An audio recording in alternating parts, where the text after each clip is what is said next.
It has definitely been a challenge, right? I worked on Capitol Hill. I worked in the Obama administration. I graduated from Georgetown Law. I went to campaign school at Yale. And even sometimes on the ground, people are like, well, why aren't you running for school board? And I have to tell them because I've spent the last decade working the halls of Congress. Um, I'm also young, right? And so there's that aspect too. And people go, well, you know, you're just starting out. Maybe you want to do something that's easier. You'll get more support. You'll be able to build your name. And I said, well, do you know how old Martin Luther King was when he led a movement? We have a monument in Washington, D.C. dedicated to that. You know how old Anne Frank was? Do you know how old all of the people who have led movements for change were when they changed our country for the better?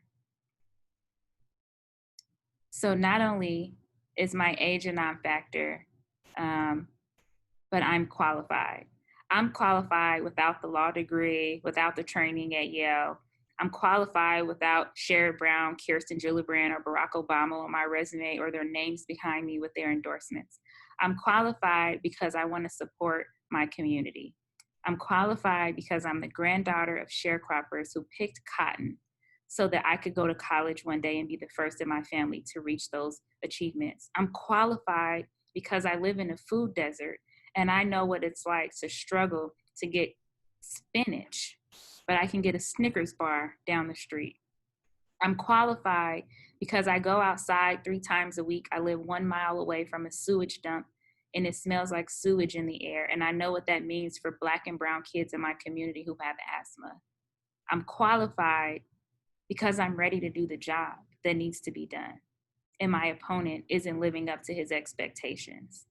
And so we have to push back against false narratives and conclusions about what leadership looks like. And sometimes, and many times, these conversations aren't with Republicans, they're with other Democrats.